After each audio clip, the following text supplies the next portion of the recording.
नमस्कार प्रिय विद्यार्थियों, ये है कीर्तिमान एकेडमी ऑफिशियल यूट्यूब चैनल।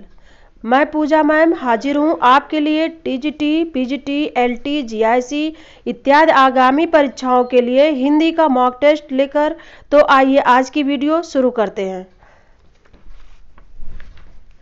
पहला क्वेश्चन है, गांव के दोनों ओर रास्ते हैं का अनुवाद है, सही होगा विकल्प सी, ग्रामम उभयतः मार्गः सन्ति। अगला प्रश्न है नंबर 2, रामेण बाणेन हतो बाली इत्यत्र साधकतम कारणम इति सूत्रस्य गतार्थता कस्मिन् पदे विद्यते।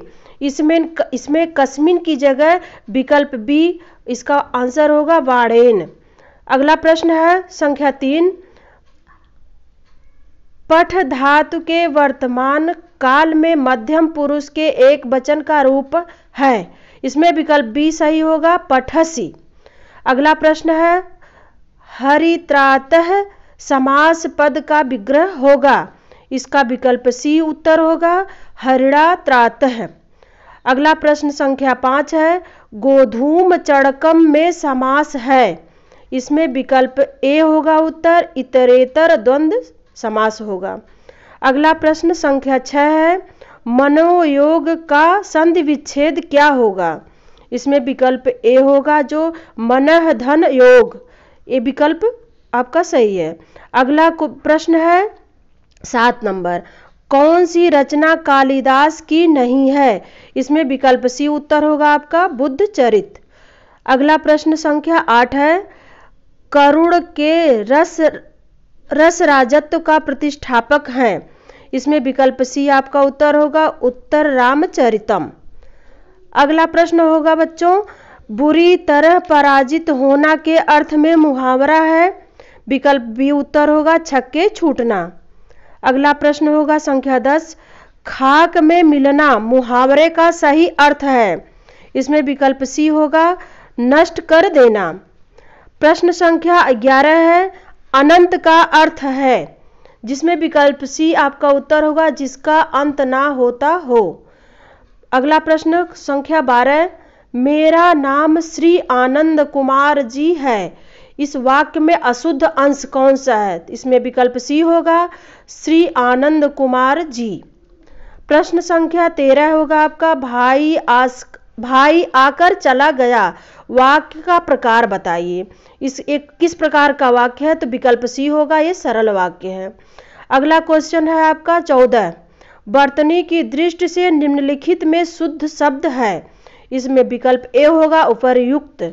प्रश्न संख्या 15 है, निम्नलिखित शब्दों में से अशुद्ध वर्तनी वाले शब्द का चयन कीजिए।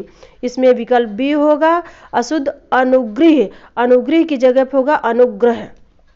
प्रश्न संख्या 16 होगा, कक्षा शब्द का शुद्ध उच्चारण है। इसमें विकल्प सी है, जो कक्षा लिखा है। प्रश्न संख्या 17 होगा, वर्तनी की दृष्टि से इनमें से अशुद्ध शब्द हैं। इसमें ज्योत्सना, अहोरात्र, भास्कर, मिष्ठान। इसमें विकल्प सी होगा, भास्कर, ये अशुद्ध है। प्रश्न संख्या 18, अज्ञ शब्द का विलोम है। इसमें विकल्प ए होगा, विज्ञ। प्रश्न संख्या 19, शामिश का विलोम शब्द है। इसमें विकल्प सी होगा, निरामिष। प्रश्न संख्या 20, विवाद शब्द का विलोम होता है। विकल्प बी होगा, निर्विवाद। अगला प्रश्न है 21, अनुरक्त शब्द का विलोम शब्द है। विकल्प ए होगा, विरक्त। अगला प्रश्न होगा आपका 22, हर्ष शब्द का विलोम शब्द क्या है। हर्ष शब्द का विलोम शब्द विषाद होता है, जो विकल्प ए है। अगला प्रश्न है 23, निम्नलिखित में से एकार्थी शब्द कौन सा है। इसमें विकल्प बी होगा, अभिमान। अगला प्रश्न होगा 24, कर्ण शब्द का तद्भव रूप है। इसमें होगा विकल्प सी, कान। अगला प्रश्न है आपका 25, निम्नलिखित में से कौन सा शब्द विदेशी स्रोत का है। इसमें रोशनदान, विकल्प ए होगा। अगला प्रश्न है 26, निम्नलिखित में तद्भव शब्द कौन सा है। इसमें विकल्प ए होगा, उजाला। अगला प्रश्न 27 नंबर, निम्नलिखित में से एक युग्म अशुद्ध है, वह है कौन? इसमें विकल्प सी होगा आलमारी, तुर्की इसका होगा, मतलब पुर्तगाली शब्द है आलमारी। अगला क्वेश्चन है आपका 28, तद्धित प्रत्यय का उदाहरण नहीं है, इसमें विकल्प ए होगा सिलाई। प्रश्न संख्या 29, निम्नलिखित में से किस शब्द में उपसर्ग का प्रयोग नहीं है? इसमें विकल्प ए होगा प्रश्न। अगला प्रश्न है संख्या 30, जिस कर्मधारय का पूर्व पद संख्या बोधक हो वहां कौन सा समास होता है? इसका विकल्प सी होगा द्विगु समास। अगला प्रश्न 31 है, किस शब्द में विसर्ग संधि का प्रयोग किया गया है? इसका विकल्प डी होगा दुष्कर। अगला प्रश्न है 32, उद्धरण शब्द में संधि है, ये होगा कौन सी संधि है? विकल्प डी व्यंजन संधि है इसमें। अगला प्रश्न है 33, तदाकार का शुद्ध संधि विच्छेद है, इसका विकल्प सी होगा विकल्प बी होगा तत् धन आकार। अगला प्रश्न है आपका 34, भेड़ चर रही है, इस वाक्य का सही बहुवचन रूप कौन सा होगा? इसका विकल्प ए होगा भेड़ें चर रही हैं। अगला प्रश्न है 35 मतलब 35, निम्नलिखित में से कौन सा शब्द स्त्रीलिंग है? इसमें विकल्प सी होगा इच्छा स्त्रीलिंग है। अगला प्रश्न है 36 नंबर, कविता का मर्म में कौन सी विभक्ति है? इसमें षष्ठी विभक्ति का प्रयोग हुआ है। प्रश्न संख्या 37, निम्न में से भाववाचक संज्ञा है, इसमें विकल्प बी गरीबी होगा।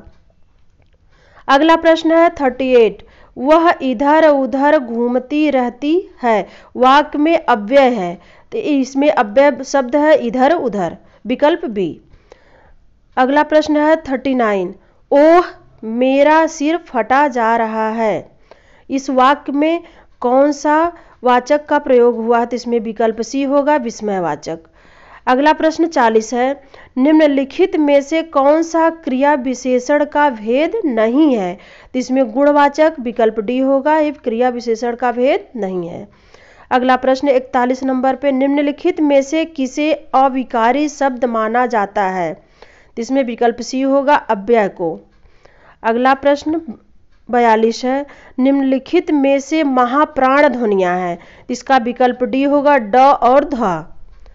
प्रश्न संख्या 43, मात्रा स्वर को क्या कहते हैं?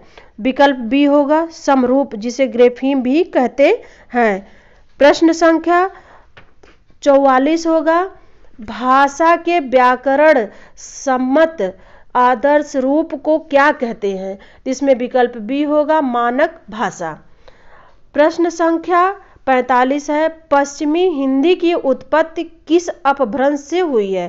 तो ये हुई है विकल्प बी सौर सेनी से। अगला प्रश्न है 46 नंबर पे, लाश किस भाषा का शब्द है? तो ये विकल्प डी होगा तुर्की भाषा का शब्द है। प्रश्न संख्या 47, दृग उर्झत टूटत कुटुम जुरत चतुर चित्तप्रीत परित गांठ दुर्जन हिये दई नई हरित, उपर्युक्त पंक्तियों में इनमें से कौन सा अलंकार है? तो इसमें विकल्प ए होगा असंगति अलंकार है। प्रश्न संख्या 48 है, विभावना अलंकार का लक्षण है, इसमें विकल्प बी होगा बिना कारण के कार्य का सिद्ध होना, ये विभावना अलंकार होता है। प्रश्न संख्या 49, छंद शास्त्र के प्रणेता आचार्य माने जाते हैं, ये विकल्प बी होगा पिंगल जी। प्रश्न संख्या 50, छंदों को पढ़ते समय कई स्थलों पर विराम लेना पड़ता है, उन विराम स्थलों को क्या कहते हैं? तो उसे हम कहते हैं विकल्प ए है यति। प्रश्न संख्या 51 है, करुण को ही एकमात्र रस किसने माना है? तो विकल्प डी होगा भवभूत।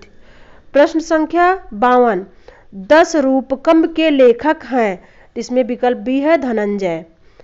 प्रश्न संख्या 53 होगा, रीति संप्रदाय का प्रवर्तक किसे माना जाता है? तो इसमें विकल्प ए होगा वामन को।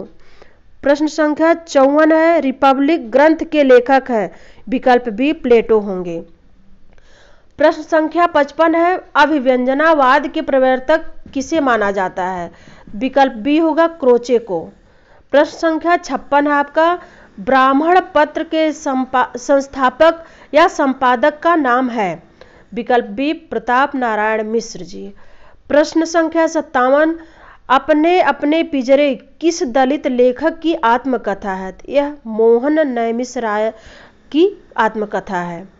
प्रश्न संख्या 58 है, वह सफर था कि मुकाम था, कृति के लेखिका हैं कौन?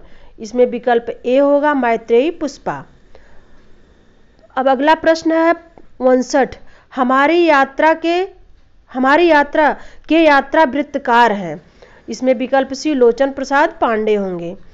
प्रश्न संख्या 60, पैरों में पंख बांधकर यात्रा वृत्तांत के लेखक हैं? रामवृक्ष बेनीपुरी, जो विकल्प ए है। 61वां क्वेश्चन है, रिपोर्टाज किस भाषा का शब्द है? ए विकल्प बी होगा फ्रांसीसी भाषा का। अगला क्वेश्चन है आपका 62, सैलानी की डायरी किसकी रचना है? विकल्प बी राजेंद्र अवस्थी की। 63वां क्वेश्चन है, डायरी साहित्य संबंधित कमलेश्वर की कृति है? विकल्प बी होगा देश देशांतर। अगला प्रश्न है 64, निराला के दुर्लभ पत्रों का संकलन डॉक्टर रामविलास शर्मा ने निराला की साहित्य साधना के किस खंड में किया है?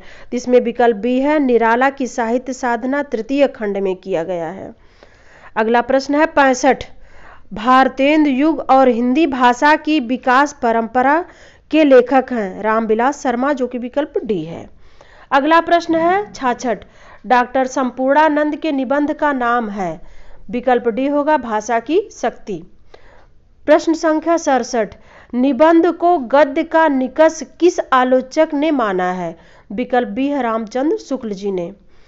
68वां क्वेश्चन है, किन हिंदी निबंध लेखकों की तुलना अंग्रेजी गद्यकारों में एडिसन और स्टील से की जाती है? ये विकल्प सी होगा प्रताप नारायण मिश्र और बालकृष्ण भट्ट को। अगला प्रश्न है 69, भारतेंदु के अनुसार हिंदी नई चाल में कब चली? विकल्प सी आपका आंसर होगा 1873 ईस्वी। अगला प्रश्न 70 नंबर, फणीश्वर नाथ रेणु की कौन सी कहानी है? इसमें विकल्प ए है रसप्रिया। 71वां प्रश्न है आपका, निम्नलिखित में से किस कहानी के लेखक प्रेमचंद्र नहीं है? इसमें विकल्प डी होगा छोटा जादूगर। अगला प्रश्न 72 नंबर, पर्दा कहानी के लेखक कौन है? विकल्प ए यशपाल। अगला प्रश्न है 73 नंबर, कोसी का घटवार कहानी के लेखक कौन है? विकल्प ए शेखर जोशी। अगला प्रश्न आपका 74 नंबर, हिंदी कहानी को किस प्रारंभिक पत्रिका ने महत्व दिया? विकल्प सी है सरस्वती पत्रिका ने। अगला प्रश्न 75 नंबर, महाभोज मन्नू भंडारी का कैसा उपन्यास है? विकल्प बी राजनीतिक उपन्यास है इनका। अगला प्रश्न 76 नंबर, दहेज और अनमेल विवाह की समस्या प्रेमचंद्र ने अपने किस उपन्यास से उठाई है? तो विकल्प डी होगा निर्मला उपन्यास से। अगला प्रश्न 77 नंबर, राजेंद्र यादव और मन्नू भंडारी ने संयुक्त रूप से किस उपन्यास की रचना की? इसमें विकल्प सी होगा 1 इंच मुस्कान, दोनों ने मिलकर लिखा है। प्रश्न संख्या 78 है, भाषा के जादूगर के रूप में कौन विख्यात है? तो इसमें विकल्प बी शिवपूजन सहाय जी। अगला प्रश्न है 79, बाणभट्ट की आत्मकथा है एक कैसी है ये? प्रश्न इसमें विकल्प डी होगा जीवन मूल्यों पर आधारित उदात्त प्रेम कथा है एक ही। अगला प्रश्न 80, गोदान उपन्यास की मुख्य कथा का आधार क्या है? इसमें विकल्प बी होगा कृषक जीवन पर आधारित है। प्रश्न संख्या 81, सूरदास प्रेमचंद के किस उपन्यास का प्रमुख पात्र है? तो यह उनका उपन्यास रंगभूमि, जो विकल्प डी है। प्रश्न संख्या 82, प्रकाश और परछाई किस एकांकीकार की रचना है? तो यह विष्णु प्रभाकर, जो विकल्प डी है। प्रश्न संख्या 83, एक और द्रोणाचार्य किसकी नाट्य कृति है? विकल्प सी शंकर शेष की है। प्रश्न संख्या 84, रेशमी टाई एकांकी के रचनाकार हैं डॉक्टर राम कुमार वर्मा, जो विकल्प बी है। प्रश्न संख्या 85, प्रेमचंद लिखित करबला की विधा कैसी है? तो ये नाटक विधा में लिखा गया है, विकल्प सी है। प्रश्न संख्या 86, अंजो दीदी किस रचयिता के नाट्य रचना है? तो ये विकल्प डी है, उपेंद्र नाथ अस्क की। प्रश्न संख्या 87, जयशंकर प्रसाद रचित चंद्रगुप्त नाटक के पात्रों के विषय में कौन सा कथन गलत है? इसमें विकल्प बी गलत है, कल्याणी मगध की पटरानी है। ये विकल्प बी आपका आंसर सही होगा। अगला प्रश्न है 88, जैसे को तैसा नाटक के रचना का नाम बताइए। इसमें विकल्प ए है, गोपाल राम गहमरी। अगला प्रश्न है 89, अग्निलीक काव्य नाटक के रचनाकार हैं कौन? भारत भूषण अग्रवाल, जो विकल्प सी है। अगला प्रश्न है 90, भाषा योग वशिष्ठ के रचनाकार कौन है? विकल्प ए है, राम प्रसाद निरंजनी। अगला प्रश्न आपका 91, शकुंतला नाटक किसने लिखा है? तो इसमें विकल्प डी है, राजा लक्ष्मण सिंह ने। अगला प्रश्न है 92, विजय देव नारायण शाही का काव्य संग्रह है? विकल्प बी मछली घर होगा। 93वां क्वेश्चन है, अंधेरे में नामक प्रसिद्ध कविता के रचनाकार हैं? विकल्प डी गजानन माधव मुक्त बोध जी। अगला प्रश्न आपका 94, हमें प्रयोगवादी कहना उतना ही सार्थक या निरर्थक है जितना हमें कवितावादी कहना। उक्त कथन किसका है? ये कथन आपका है अज्ञे जी का, विकल्प ए सच्चिदानंद हीरानंद वात्स्यायन अज्ञे जी। अगला प्रश्न आपका 95, इनमें से दूसरा सप्तक में संकलित कवि है? ए विकल्प ए रघुवीर सहाय जी। अगला प्रश्न है 96, प्रगतिवाद के संदर्भ में इनमें से एक कथन सही नहीं है, वह कौन सा है? तो इसमें विकल्प ए होगा, प्रगतिवाद जनजीवन के साथ प्रकृति और कल्पना लोक में सौंदर्य खोजता है। यही विकल्प गलत है। अगला प्रश्न आपका 97 मतलब 97, नागार्जुन का असली नाम क्या है? विकल्प सी वैद्यनाथ मिश्र। अब अगला प्रश्न है 98, दिनकर के किस काव्य ग्रंथ में युद्ध और शांति की समस्या का चित्रण मिलता है? विकल्प सी होगा कुरुक्षेत्र। अब 99वां क्वेश्चन आपका है, जिस तरह हम बोलते हैं उस तरह तो लिख और उसके बाद भी हमसे बड़ा तो दिख। उपर्युक्त पंक्तियों के रचनाकार हैं? विकल्प डी भवानी प्रसाद मिश्र। अगला प्रश्न संख्या है 100, सुमित्रा नंदन पंत की किस रचना की भूमिका को छायावाद का मैनिफेस्टो कहा जाता है? तो उनकी रचना है पल्लव, जो विकल्प बी है। अब आ गया आपका प्रश्न संख्या 101, छायावाद के समर्थन में सबसे पहला लेख लिखने वाले लेखक हैं? विकल्प बी मुकुटधर पांडे जी। अगला क्वेश्चन आपका 102, आधुनिक काल की किस काव्यधारा में रहस्यवाद की भावना पाई जाती है? तो जो है विकल्प बी छायावाद। अगला कोई प्रश्न है 103, तेरा वैभव देखूं या जीवन का क्रंदन देखूं, यह पंक्ति किसकी है? तो ये विकल्प सी महादेवी जी का है।